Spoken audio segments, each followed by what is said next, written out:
Chapter 4. Diana sipped the hot sweet tea Quentin had ordered, looking at him over the rim of the cup. When she set it down in its saucer on the small table between their chairs, she said dryly, "The traditional remedy for shock."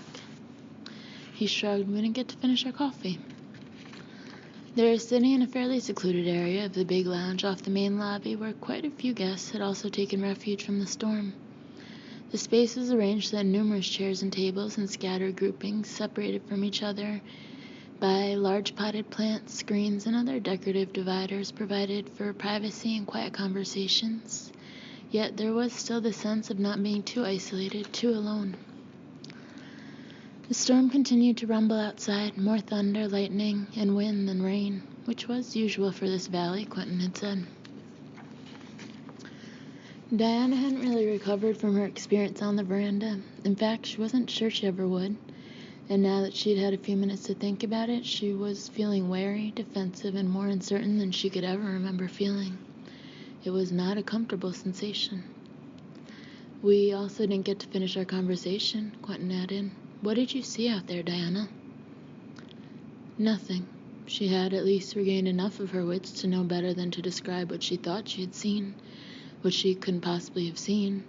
No matter what he said he believed, in Diana's experience, people found the inexplicable unsettling at the very least. And she really didn't want to see that too familiar look in his eyes, that "don't let her know I think she's nuts" careful lack of shock or disbelief. "Diana, this morning you said something about this not being a safe place for kids, something about tragedies. I assumed you meant other than Missy, so what's that all about?" He hesitated, then shrugged. "Accidents, illnesses, unexplained deaths, kids gone missing. That happens everywhere, doesn't it?" "Yeah, unfortunately. But it happens here a lot more often than can be accounted for by random chance." "And you believe that ties into Missy's death somehow?" "I've found that for the most part there's no such thing as coincidence," Quentin said. Diana felt herself frowning. No. There are patterns everywhere, if we only know how to recognize them. Mostly we don't, at least until after the fact. Some of them, on the other hand, are so clear they're practically in neon. You and me, for instance. Wearily, she said, "What about us? The fact that we're both here now isn't a coincidence. The fact that you drew a very accurate sketch of Missy, someone whose murder I'm trying to solve, and that I happen to be here to see it isn't a coincidence. Even the fact that you climbed the stairs to the observation tower at the crack of dawn this morning and found me there wasn't a coincidence. All part of the master plan, huh? All part of the pattern. It all connects somehow, some way. I'm guessing Missy is the connection." Diana, thinking of the other sketch in her tote bag, the one of this man drawn before she'd ever set eyes on him, found it difficult to argue with at least some of what he was saying. But she tried. "How could that be? I told you I never knew anybody named Missy. I've never been here before. I've never even been in Tennessee before. There was probably a newspaper article about her death or something with a picture, and I saw it at some point years ago, something like that." "No." Quentin's voice was flat. "The article about her death was little more than a paragraph, and there was no picture. Plus, it never even made the big regional papers, let alone any national news media. I've studied the case for years, Diana. I've seen every scrap of information I could find, and the Bureau teaches us how to search, believe me." Diana was silent, bothered, but a long way from convinced. "You saw her, didn't you? Out on the veranda?" She half shook her head, still silent. Patiently, he said, "Whatever you saw, it was very sudden and very vivid, and it was triggered by the storm." That surprised her. "What?" "Remember what I said about energy? Storms are full of it. They charge the very air with electrical and magnetic currents. Currents our brains are hardwired to react to. Psychics are almost always very strongly affected by storms. Sometimes they block our abilities, but more often what we experience is far more intense than is usual for us, especially in the minutes just before a storm breaks. More to herself than to him, she murmured, "I usually know when one is coming, but out there..." "Out there," he finished. We were both concentrating on the conversation and got caught off guard by the storm. "I can usually feel them coming myself." He paused, watching her. "And most of my senses tend to be heightened during storms, just like yours are heightened right now." Diana couldn't help thinking that he had guessed more about her and her various moods and peculiarities in a few short hours than all the doctors had in years of knowing her. If he was guessing. It was unsettling, yet it had to make her wonder if there could conceivably be any truth to the other things he was telling her. The possibilities. Could there be? After all the years, all the tests and therapies and medications, could the answer to what was wrong with her really be that simple and that incredibly complex? "Diana, what did you see?" "Her. I saw her, Missy." Diana hadn't realized she was going to answer until she did, and when she did, she braced herself unconsciously for his reaction. Except that Quentin didn't react at all, at least overtly. Still watching her with focused intensity, he said, "Describe what you saw, exactly." Diana was suddenly reminded of one of her many doctors, expressionless, determined to be non-judgmental no matter what she said, even while mentally cataloging her neuroses, and the memory made her grit her teeth. Might as well get it over with. Rapidly, her voice toneless, she said there were flashes, like lightning or a strobe light, and she was coming toward me, closer in every flash, and I thought she said, "Help us." But her mouth didn't move, and it was cold, and I was alone except for her. She sucked in a quick breath, and you, in the flashes, but not the gray time in between. You were there, but only because I was touching your hand, keeping you part way there. We were still on the veranda? She searched his face for signs he was humoring her the way some of her doctors had, and didn't know whether to be relieved or alarmed that she found none. Yes. No one else was there, just the three of us. Yes. During the flashes, were you completely alone out there between them? Diana nodded. I couldn't see anybody else in the gray time, none of the guests, not you, not her. Quentin frowned suddenly. It almost sounds like you were the one slipping into her world, which I believe is far more rare than the other way around. I've always thought mediums provided a doorway, but not that they passed through it themselves. Not that I've ever heard, anyway. I wish I knew more. What? Even before he could answer, Diana was shaking her head. No, don't tell me you believe. Missy is dead, Diana. If you saw her... Obviously I didn't. It's all in my mind. She heard her own voice rise and paused a moment to collect herself. Being too excitable or emphatic about things got her into trouble. She learned that well enough. Because it is impossible to see the dead. There's no such thing as an afterlife. When you're dead, you're gone. Period.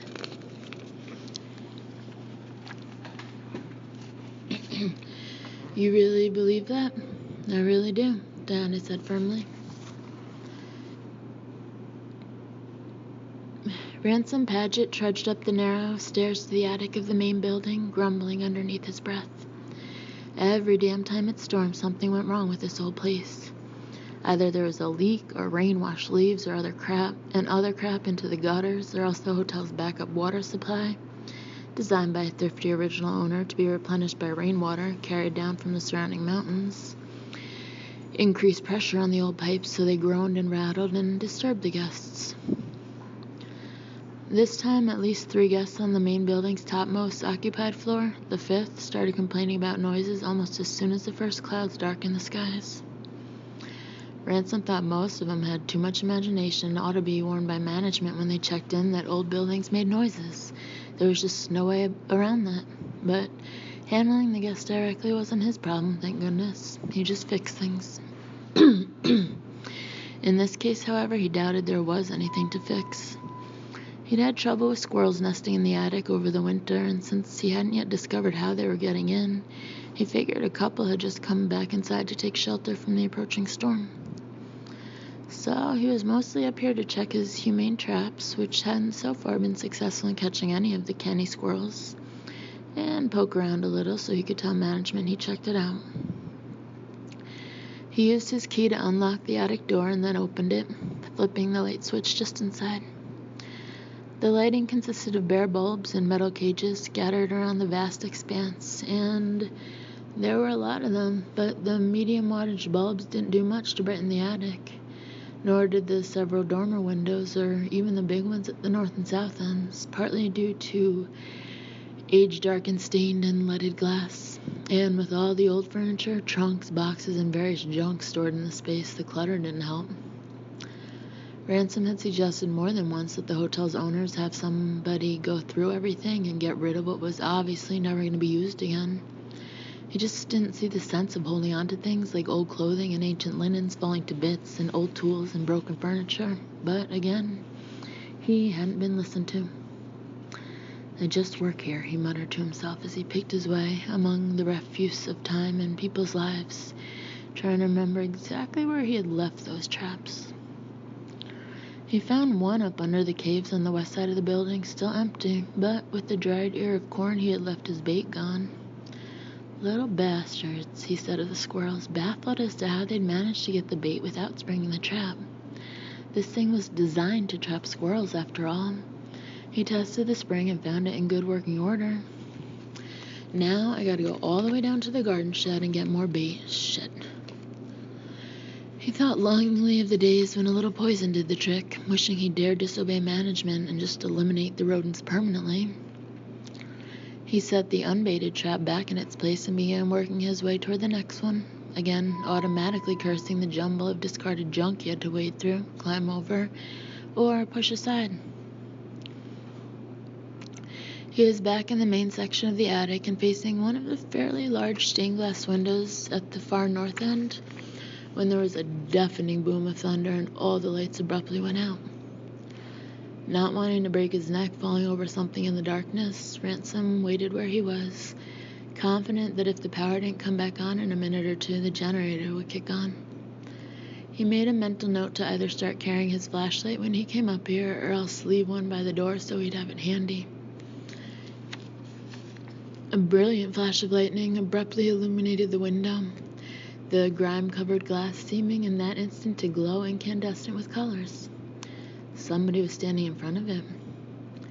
He caught only a glimpse in the flash, and Ransom frowned as darkness surrounded him once again. "Who's up here?" he demanded. There was no answer, and as hard as he listened, Ransom could hear nothing beyond the rumbling of thunder and the scattered patter of rain on the roof above his head. He waited, peering intently toward the window, and in the next flash he saw, as he expected, nothing. "Trick of the light," he muttered. But he felt a building uneasiness, and not just because the lights had failed to come back on. It was normally fairly stuffy up here, generally on the warm to hot side this time of year, which it had been when he'd first entered the attic. Now it was getting cold, uncomfortably cold. Not at all a fanciful man, Ransom had the sudden idea that if he put his hand to the nape of his neck, he'd find all the fine hairs there standing straight out, and a primitive warning that something was wrong here, very wrong. A nearby floorboard creaked, and he spun around, but it was very dark, and all he could make out were looming shapes. Looming. That was strange. He'd just walked across the space, following a clear, if narrow, aisle down the center of the attic. Now, as far as his straining eyes could make out, there was some sort of barrier there. "I'm imagining things," he told himself in the sort of loud and emphatic, "I'm not afraid at all" voice of someone walking through a graveyard after midnight. "I just moved without thinking is all. There's nothing else up here." It didn't occur to him until later that he should have said nobody else. A loud boom of thunder made him nearly jump out of his skin, and Ransom started thinking about getting out of here, at least until the lights came back on. Before he could move, lightning flashed again, and in the momentary brilliance he could see what the barrier was. As darkness surrounded him again, Ransom grappled with what he had seen. 3 old storage trunks stacked one on top of the other. Trunks he was almost positive had been, only moments ago, and for donkey's years before that, shoved over underneath the eaves in the far west end of the attic. Matter of fact, he was sure that's where they'd been because they were a matched set of old steamer trunks covered over with travel stickers, the way people used to do, the sort of thing decorators were selling for a fortune these days. He'd taken special note of them there, about 30 yards away from where they now were. Thunder boomed, vibrating the plank floor beneath his feet, and he wished fervently that he had brought a flashlight. A floorboard creaked again, behind him. He whirled around, the oath that escaped him a bit too high-pitched for his ego. Nothing looming this time, thank goodness, but wasn't that? He was facing the window again, and as he stared, a flash of lightning backlit the stained glass radiantly. Someone was standing in front of it. Someone without a head. Ransom took a panicked step back, coming up hard against the trunks that had been surely farther away from him just a minute ago. And the lights came on. He blinked as his eyes adjusted, stood staring, and after a moment uttered a shaken laugh. Jesus. Ransom walked closer to the stained glass window until he could reach out and touch the old dressmaker's form. The surface he touched was cracked with age, and the dress draped around the form was old, fragile lace and silk. "I remember you," he said to the form, comforted by the normal sound of his own voice. "You've been up here for years." He paused, adding uncertainly, "I don't think you were in front of the window, though." One hand still resting on the form, he half turned and looked back at the trunks now stacked neatly in the center of the attic space. "And you guys definitely weren't there," he added, hearing his own uneasiness. He walked back to the trunks, studying them. Yeah, he remembered seeing these guys. He remembered seeing these guys over at the west end of the attic with a jumble of other stuff nobody had bothered with in years. Old furniture and a canvas-draped thing he thought was a mirror and a dressmaker's form. Ransom looked back over his shoulder, half expecting the form to be back where it belonged, but it stood before the window, seemingly innocuous. Until lightning flashed outside the window again, the multicolored glass giving the sudden brief impression of a woman with arms and a head of flowing hair standing there. Deciding that he'd check the rest of his traps some other time, Ransom squeezed past the trunks and lost no time in leaving the attic. And he didn't want to admit even to himself that he didn't breathe easy until the attic door was closed behind him. Closed and locked. The lights in the lounge flickered and dimmed but didn't go out, and though the storm was clearly building in intensity, the sounds of it were muted in there and hardly interrupted conversation. "So you believe Dead is gone," Quentin said thoughtfully, "which means you probably aren't religious." So, Diana was trying to ignore the storm. Ignore the prickly, tingling skin sensation that had remained with her even after they left the veranda. She looked away from him, trying to appear casually interested in the room around them, and blinked when she saw a woman at a nearby table drinking tea. The woman met Diana's gaze, smiled, and lifted her cup in a slight acknowledgement. She was wearing a Victorian dress. "Diana?" She started slightly and looked back at Quentin. "What?" "We found it's easier for some psychics to accept their abilities if they have a religious or spiritual background. For whatever reason, religion or spirituality sometimes helps the impossible seem more credible for some people." Diana sent a quick glance toward that nearby table, only to find that both the woman and the table were no longer there. All of a sudden, she wanted something a lot stronger than sweet tea, but she took a sip of what she had, vaguely surprised to see that her hand appeared steady. "So, if you can't convince me with so-called science, you'll try mysticism?" Her voice was steady as well, she thought. "Different things work with different people," he said, smiling faintly. "We all find our reasons for accepting what we have to accept, Diana. We all figure out sooner or later what we believe, what our philosophies are. Science doesn't make religion or spirituality less valid, it's just another option. All that matters is that we accept what exists." "What you say exists." You have first-hand proof that the paranormal exists. We both know that. She was tempted, but didn't look around the room again. She was afraid of what she might see. All I know is that I have an illness that exists, she said, her voice flat. I'm told insanity runs in the family. Who told you? My father, in a roundabout way. He never talks much about my mother, but I gather from the little he has said that she was certifiable. Was? She died when I was very small? Then you have no real idea what she was like, only hearsay. My father wouldn't lie to me. I'm not saying he did, but since it obviously never occurred to him that you might be psychic, and he undoubtedly had the same ideas about his late wife, all you can really know is that she also had experiences he didn't understand and viewed as mental or emotional problems. Diana said, my father has done everything in his power to help me. Aware he was treading on tricky ground, Quentin said carefully, of course he has. Any father would. And like most people, I'm sure he sincerely believes in modern-day medical science. What he doesn't believe is that the paranormal exists, which is why the possibility that you might be psychic quite likely never even occurred to him. Or to any of my doctors, highly educated though they were. Especially them, he shook his head. There are a few pioneers researching the paranormal, there always have been, but mainstream medical science can't prove to its satisfaction that psychic abilities are real. Why not? He lifted an eyebrow at her. Can you prove what you experienced out on the veranda was real? Even more, could you duplicate that experience in a lab? No, I can't prove it, and I sure as hell couldn't duplicate it, because it was all in my mind. It had to be, surely it had to be. Ignoring her denial, Quentin said, much of science is based on the belief that the results of experiments have to be duplicated again and again under very controlled conditions before anything can be proven factual. But psychic ability doesn't work that way. Yeah, right. Quentin smiled. Unfortunate, but true.